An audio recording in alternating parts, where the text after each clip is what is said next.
Assalamualaikum pemirsa. Baru-baru ini heboh di media sosial tentang seseorang selebriti yang ingin masuk neraka karena ingin berjumpa dengan artis-artis luar negeri. Dengan berseloroh dia mengatakan ingin ketemuan dan bikin acara.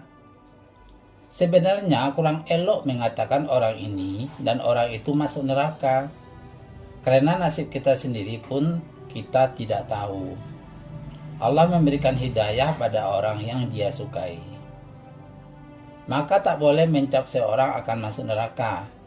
Lebih baik kita selamatkan diri dan keluarga kita, supaya tidak terjerumus ke dalam dosa, hingga memberatkan kita pada timbangan dosa di akhirat kelak. Namun bagi yang nekat juga ingin masuk neraka, Sultan Malacana akan memberikan clue orang-orang yang mungkin menemannya di neraka nanti. Ini sahih loh, berdasarkan Al-Quran. Yuk simak, check it out.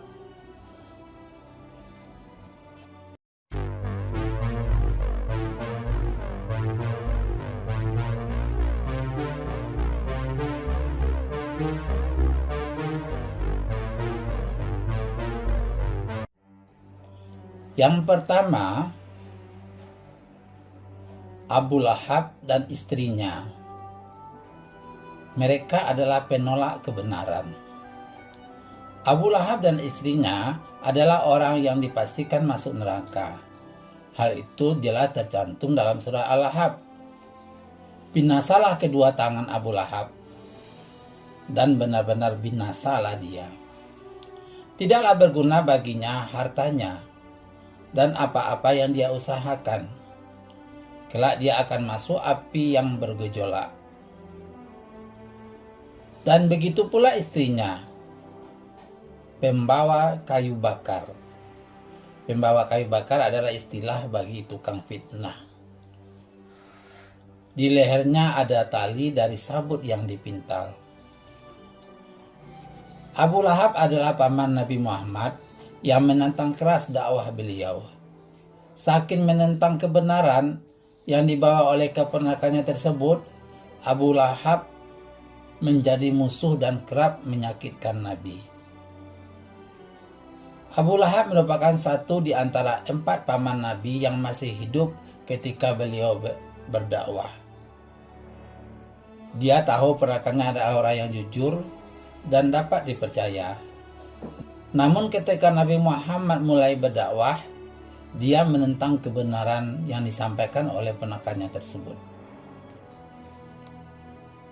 Suatu hari, Nabi keluar menuju bukit seraya berseru, "Wahai sekalian manusia, bagaimana sekiranya aku mengabarkan kepada kalian bahwa musuh ada di balik bukit ini, akan segera menyergap kalian di pagi hari ataupun di sore hari.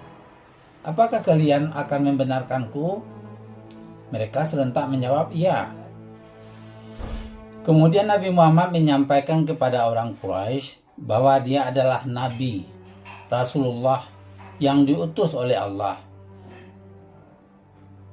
Dia menyerukan untuk menyembah Allah dan melarang menyembah berhala. Namun Abu Lahab tampak marah. "Celakalah engkau. Hanya untuk inikah engkau kumpulkan kami?" Karena menganggap apa yang dilakukan oleh Nabi Muhammad perkara yang sepele, yang tidak harus mengumpulkan para pemimpin Quraisy. Abu Lahab adalah satu-satunya paman Nabi Muhammad yang memusuhi dakwah Islam. Setiap kali Nabi selesai berdakwah, beliau selalu memprovokasi masyarakat Quraisy untuk menghambat laju perkembangan dakwah Islamiyah.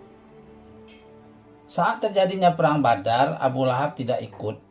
Abu Lahab meninggal 7 hari setelah perang Badar karena sakit parah. Sekujur tubuhnya luka-luka dan mengeluarkan bau busuk.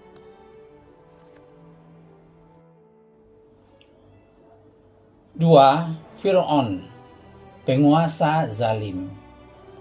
Raja Mesir ini sangat sombong dan berani melawan kekuasaan Allah. Fir'aun dikenal sebagai pemimpin yang zalim, dengan kuasa yang sangat besar dan kuat. Dia menganggap dirinya adalah Tuhan yang wajib disembah oleh seluruh rakyatnya. Fir'aun berencana membunuh Nabi Musa alaihissalam yang merupakan utusan Allah. Bahkan Fir'aun pernah membunuh semua bayi laki-laki ketika dia tahu seorang nabi akan lahir. Namun Nabi Musa yang masih bayi diselamatkan oleh istri Fir'aun sendiri, yaitu Aisyah. 3. Haman, penjilat penguasa. Haman adalah pria paling berpengaruh di dalam kerajaan Fir'aun. Di sana ia menempati beberapa posisi penting, antara lain sebagai menteri, penasihat raja dalam bidang keagamaan, serta sebagai pelaksana proyek pembangunan menara. Haman adalah arsitektur ahli bangunan Fir'aun, yang perannya adalah sebagai pemimpin pekerja batu pahat. Dialah staf ahli Fir'aun di bidang bangunan. Dalam surah Al-Mu'min ayat 36 dan 37, Allah berfirman, dan berkata Fir'aun, "Hai Haman, buatkanlah bagiku sebuah bangunan yang tinggi, supaya aku sampai ke pintu-pintu langit, supaya aku dapat melihat Tuhannya Musa. Dan sesungguhnya aku memandangnya seorang yang pendusta." Haman dengan kedudukannya memberikan pengaruh bagi keputusan sang raja. Ia dengan mulut manisnya berusaha memuja Fir'aun. Namun paduka, untuk pertama kalinya saya merasa keberatan.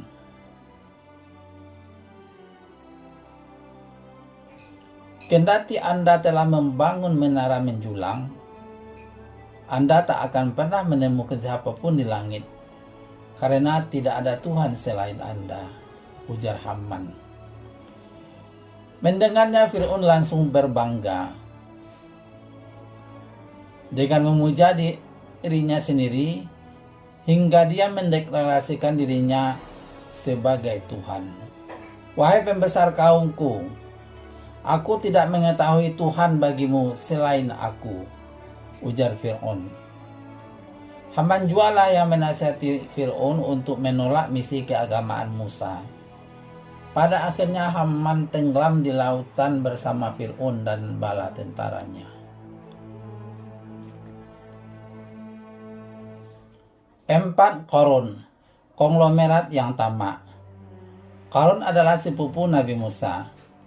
Sebelumnya, Qarun adalah orang yang miskin. Dengan bantuan Nabi Musa, Qarun dapat seekor domba untuk dikembangbiakkan. Peternakannya berkembang dengan pesat hingga Qarun merambah bisnis yang lainnya. Qarun menjadi kaya raya, namun lupa daratan. Dia menjadi tamak dan kikir. Perangannya menjadi buruk. Dia suka berfoya-foya, aturan agama dilanggarnya. Tidak mau bersedekah dan beribadah. Setelah diperingatkan Nabi Musa, dia malah semakin ingkar dan melawan.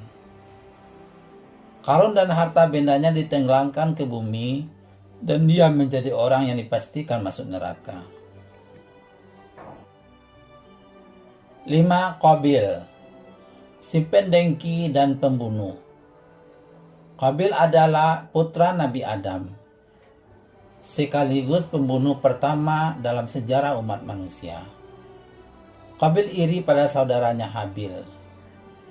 Keiriannya itu bertambah ketika Habil akan dinikahkan dengan saudara kembarnya, sementara dia sendiri akan dinikahkan dengan saudara kembarnya Habil. Dia merasa saudara kembarnya lebih cantik daripada saudara kembar Habil. Dia merasa Nabi Adam lebih sayang kepada saudaranya itu. Selain itu, korban Habil diterima oleh Allah, sementara korbannya dia tidak. Ia merasa iri dan dendam hingga membunuh adiknya sendiri. 6. Istri Nabi Lut dan istri Nabi Nuh. Istri-istri durhaka dan pengkhianat. Istri Nabi Nuh tidak patuh pada suaminya. Ketika terjadi banjir besar, dia tidak mau naik ke atas kapal.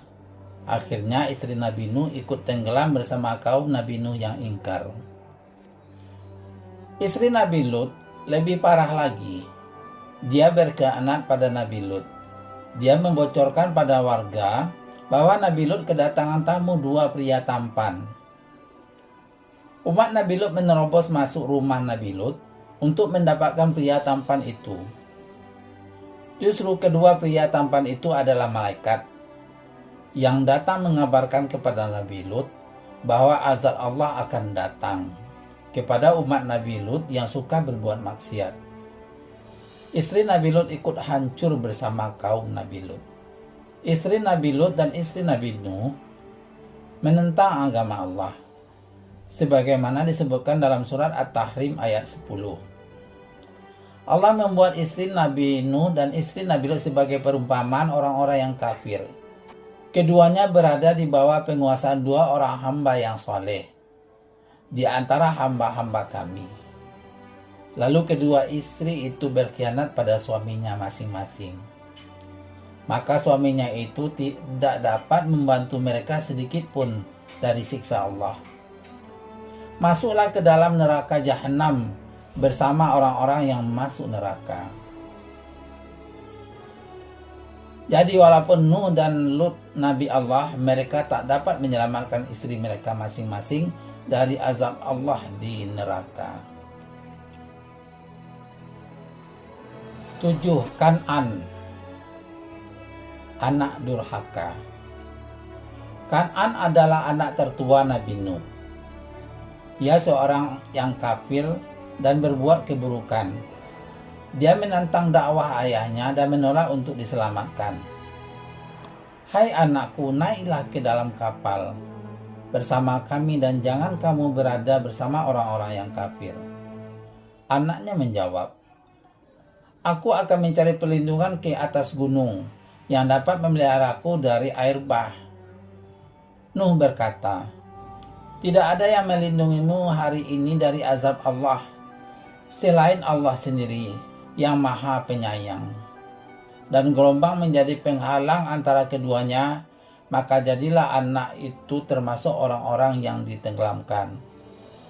Al-Quran Surat Hud ayat 42 dan 43. Nabi Nuh lantas menagih janji Allah yang akan menyelamatkan dan melindungi anak dan keluarganya.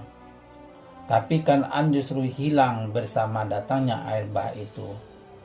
Maka Allah menjawab bahwa ia bukanlah termasuk keluarganya, sehingga Kan'an termasuk orang-orang yang akan ditenggelamkan karena kekafirannya.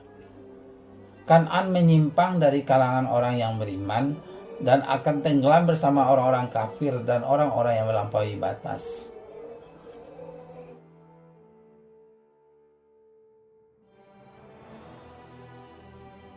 Demikian pemirsa, masih pengen masuk neraka? Tuh teman-temannya udah ada tuh nunggu. Sekian dulu ya, jangan lupa subscribe, like, dan share.